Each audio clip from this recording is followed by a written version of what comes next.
Hello and welcome to Camp Xbox. It's not common to think about Japanese RPGs in the 6th generation when discussing the Xbox.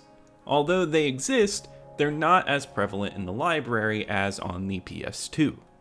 In 2004, Microsoft published a game called Sudeki, which they believed could help them change that.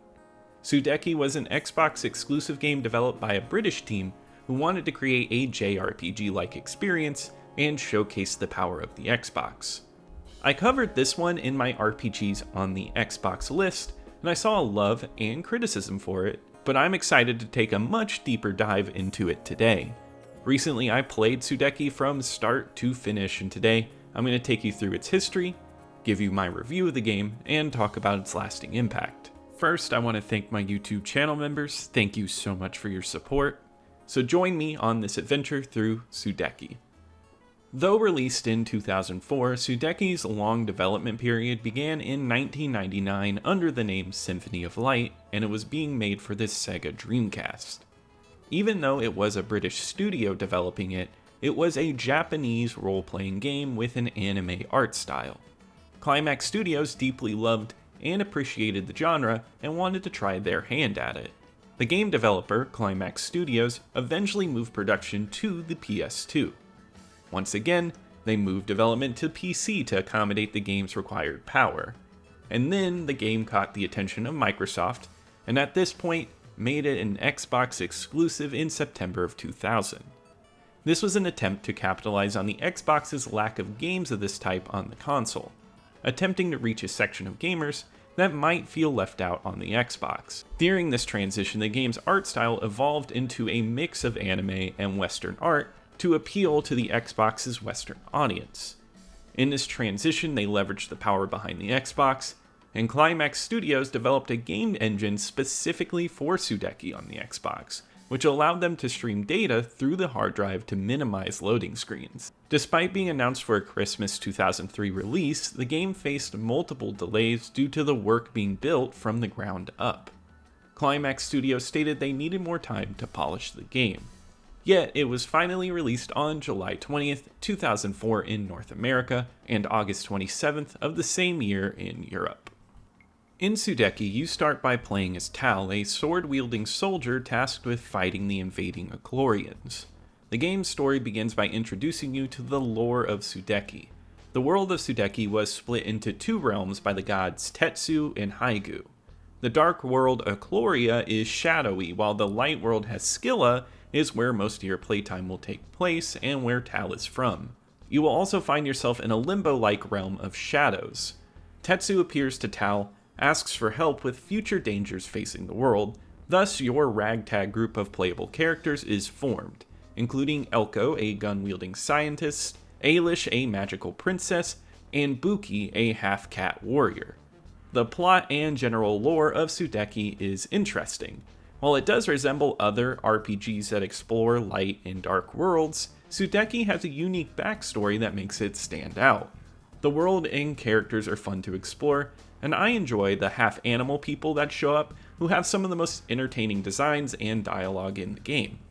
Exploring the dark world portion of the game is enjoyable, and I always appreciate seeing the altered versions of everything. The game tries to subvert your expectations of what the dark world will be like, and I thought the plot was leading up to something interesting. However, the plot falters at points, mainly due to the characters themselves. The voice acting is downright awful and a severe detriment to the game. There you are, Tal. I've been looking everywhere for you. What are you doing here? I came to help. On your own? Yes, on my own. So what's the plan? I don't have time to argue with you, Ailish. Just go home. Please? The professor here has been helping us with our inquiries. It seems the crystal has affected the machines in the complex, and they have become autonomous. Even for its time, the delivery is poor. The writing could be better for all of the dialogue, but it would be passable if it was just there to read. However, with the deadpan or awkward delivery, you have a recipe for some laughable dialogue when it's trying to be serious, and you also get comedic dialogue that fails to be remotely funny. They try to give each character a story arc, but unfortunately none of them reach a satisfying conclusion. For instance, Buki and Elko's debate on the role of science and religion is fascinating, but it still needed to be explored. Ailish, who starts as an uptight princess, suddenly lets her hair down without any proper development, and Tal's issues with his father figure gets resolved in a rushed instant. The story itself feels rushed when you reach the midpoint, where they try to solve things as quickly as possible. The next bit is a minor spoiler, but I'm only warning you of this so you don't have expectations. The ending of this game feels rushed and neutered. Although we beat the evil forces, we do not get any epilogue. Instead, the game ends abruptly with credits rolling almost immediately, with no sign of what happened to any characters. After spending 11 hours on this game, the conclusion comes way too fast, leaving many plots unfinished and unresolved. I can only speculate, but it feels like Microsoft might have pressured the development team to release this game immediately. After such a long development cycle, they needed Sudeki to just get released, and this made the development rush to a conclusion that wasn't smooth or satisfactory. Perhaps they hoped that this would pave the way for a sequel, but unfortunately, that didn't happen. Usually I'm okay with the length of a game if it's short, as I don't mind shorter games, but the 11-hour playtime in this case feels like a drawback. It needed its world and characters to be more fleshed out. I may have expressed some negative views so far about the story, but several positive aspects do exist. All the characters are at least likable, and the game's lore is fun to explore. The basic plot is interesting, and it doesn't get tiring. It at least is paced so that you can stay interested in the task at hand. I would have loved to have played a sequel to this game, as it could have helped flesh out the storyline and provided an opportunity to expand the world even further. The game's ambitious nature is quite evident in the world that has been crafted, but it needed to be improved when it came to the character arcs. However, the ambition of the developers continued beyond the storyline, and the gameplay has initiative behind it. Sudeki is an action RPG that takes place in real time. You explore an open world in the game while switching between your 4 party members. The game's exploration and story layout is linear with some light backtracking for small side quests. Some may find the linear layout detrimental, but the game has been paced in such a way that it works well. The story moves along quickly, and each locale you visit gets ample time for you to explore and then move on. The cities are full of people to talk to, and if you like exploring, I think this is a great game for that. The game has plenty of side areas to look into. Each character in the game has unique powers that they use to interact with the world. Tal can push heavy objects, Elko can fly around with his jetpack, Buki can climb up mossy walls and steal grates, and Ailish can make invisible objects appear, which is my favorite ability. There's something really satisfying about bringing out hidden chests in the world. All of these powers play essential roles in the story, but you can use them to find hidden items and new weapons scattered across the world. This makes the world feel more dynamic and less of a quest to get to the next story point. It gives you a reason to explore and look around. During your journey, you will encounter various enemies such as knights, ogres, and even mechanical crabs. The game's combat system is the core of the experience, and it takes place in real time within section-off areas. There are 4 playable characters, Tal and Buki, who specialize in close combat, and Ailish and Elko, who excel at ranged combat. Close combat is executed through combos, executed by pressing buttons in a specific order and timing them correctly to deal maximum damage. Finding the best combos can make the experience feel smooth and satisfying. Tal and Buki are good if you want something fast and fluid. Ranged combat, on the other hand, is my favorite part of the game. It is played from a first-person perspective, and you can switch between all of your weapons and shoot at enemies like in a first-person shooter game. However, more strategy is involved in this type of combat, as each weapon has a specific fire rate and requires recharging after a certain amount of usage. It is a great way to make this game stand out in the genre, and it works well. There's something about taking on regular RPG enemies with charged up shots from a gun that feels satisfying in this game. Interestingly, fights in this game are not random, but concentrated in certain sections of the world or dungeons. Knowing where these fights will happen allows you to prepare accordingly. However, it's an issue when you spend a long time in a dungeon where you have to crisscross around and have to fight the same enemies in the same section repeatedly. Sometimes I would go the wrong way and turn around to find myself repeating the same arena over and over. Since the fights are infrequent, Climax tries to make them longer to compensate.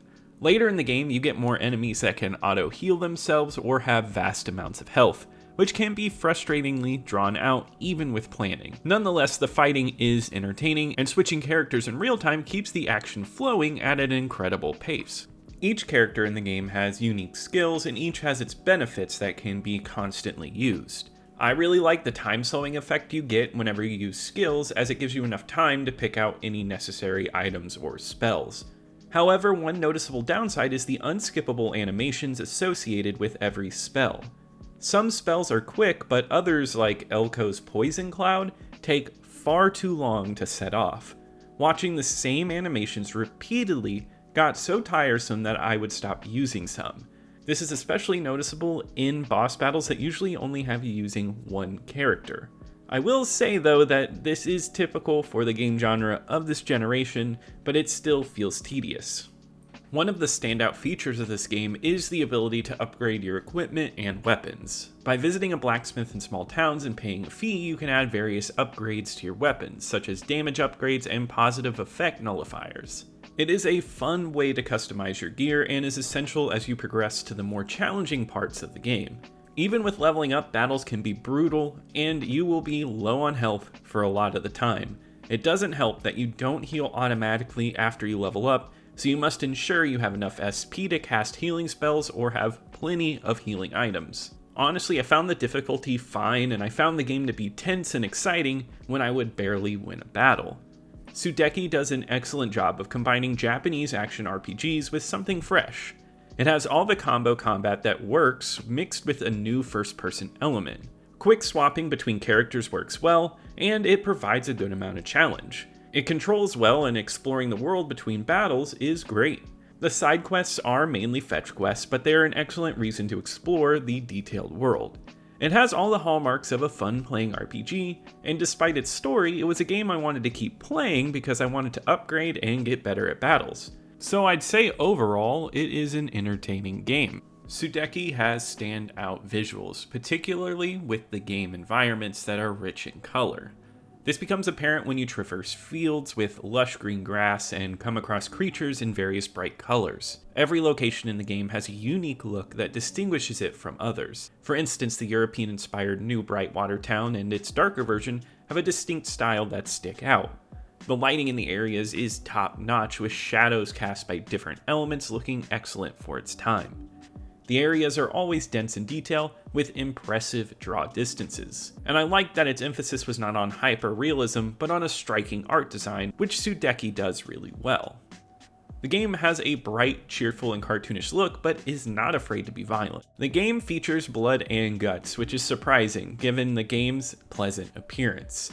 I think the violence makes the game stand out. However, I'm not fond of the character's art design. This is not to say that the character models are not nice. They are highly detailed in the body with depth and small clothing details that look great for 2004. The character design looks too simplistic in the faces and looks dated. The designers had a battle between a Western and an anime look, and the faces just don't look that special. You can see this when you talk to NPCs on the street. Some faces just lack any detail, making their designs seem incomplete. On the other hand, the animal characters have excellent designs that stand out. Overall, Sudeki is an excellent looking game that pushes the Xbox with its extraordinary environments and bright colors, which I always thought were nice to look at.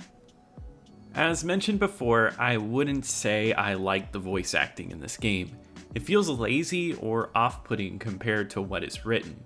A single main character doesn't give a convincing performance. It all feels so comical to listen to. It's good for a little bit because there are times when characters like Elko or the dark version of Tal give off some horrible readings that make me laugh out loud. A curse on the house of Santine. Bring forth the behemoth. Look, if this is another chance for you to blame his death on me, I'm not interested. I mean, take a good look at that picture. Do you notice anyone missing? Me? That's right, you. We must strike now while the iron is hot. Wait. Let's have a drink, Dad. The voice acting is awful, but all the other audio is excellent. The sound effects pop with their fantasy sound palette, the noises from the weapons are satisfying, and the general ambience is outstanding. The music is one of my favorite soundtracks on the original Xbox. It's a very genre mix, which I really appreciate. I like when an artist dares to try something fresh throughout multiple tracks, and Tom Colvin does that. The towns have beautiful acoustic pieces with multiple tracks that layer as you explore the towns, with elements fading in and out. It's relaxing to chill in the city, yet when you get out of the city, you will get some excellent ambient tracks and breakbeat techno. The jungle and breakbeat tracks are electric and give any combat scenario a burst of energy. This soundtrack is good on its own and well worth checking out. Sudeki is a game that genuinely understands its concept and executes it well. The music is incredible with numerous outstanding tracks, and the city themes capture a relaxing atmosphere. The visuals are bright, colorful, and inviting. Even when it gets darker towards the end, the game still manages to keep up the looks with significant lighting effects. The game is solid, especially in its dynamic fights. It has a lot of great things going for it. Unfortunately, some gameplay elements are tedious, and the character art design could be stronger. However, the biggest downfall of this game is its weak story. While the lore is well done, the game's arc feels rushed, unresolved, and half-baked. A good JRPG requires at least a decent story, which unfortunately Sudeki lacks, especially when the voiceovers don't help at all. That being said, I still recommend this game. The gameplay is a blast and it's incredibly unique on the original Xbox, with some exciting elements like first-person combat, and the game tries some fun new things. However, I can't say I love it, and it's certainly not the best RPG on the console by any stretch, and going in, know that it is a flawed but fun game. On my ranking list, Sudeki comes in at number 42. Sudeki was released on July 20th, 2004 in North America, but it received only mediocre reviews from critics. According to Metacritic, it has an aggregate score of 72 out of 100. While most significant publications were not overly negative about it, only a few were highly positive. Most places scored it at a 6 to 7 range out of 10. To many critics, it was generally a fun game, but people loved it for different reasons. Some liked the story or the combat, yet some thought the experience could have just been more cohesive. Surprisingly, for an Xbox exclusive, Official Xbox Magazine gave it a 6.5 out of 10, which is on the lower end, noting that it was a fun RPG, but the frame rate and voice work ruined the immersion. After the mediocre reviews on launch, it still got a PC port in 2005 and is still available to play on Steam today. It also saw a Japanese release in 2005 with updated voice work and a new cover, which I think is much better than the original. I would have loved if we got this here in the States. Despite seeing PC and Japanese releases, this is it for Sudeki. There were no plans to make a sequel, and Microsoft had no interest in pursuing one. While some people have a lasting impression of the game, it has yet to carry over to user aggregate websites like Backlogged and Glitchwave, where Backlogged has it at a 2.8, and the reviews on there are scathing. However, many people played it on PC on there, so I wonder if people have more fond memories closer in relation to the Xbox version. I do, however, see so much love for this game in the comments of my videos, and I see some critics too, and I'm interested to hear how you feel about the game. Everyone's opinion is important, and I'd love to hear from you. But that wraps it up today for this review of Sudeki. Like I said, please leave a comment below with your opinions on the game, but also comment if you're just interested in this game. I'd love to hear from you. Leave a like as it helps out the channel in the algorithm. Subscribe to keep up with the retro Xbox content. And I want to give a huge shout out to my YouTube channel members, campers, and camp counselors. Thank you so much for your support. You really help out the channel. And I'll see you here next time at Camp Xbox.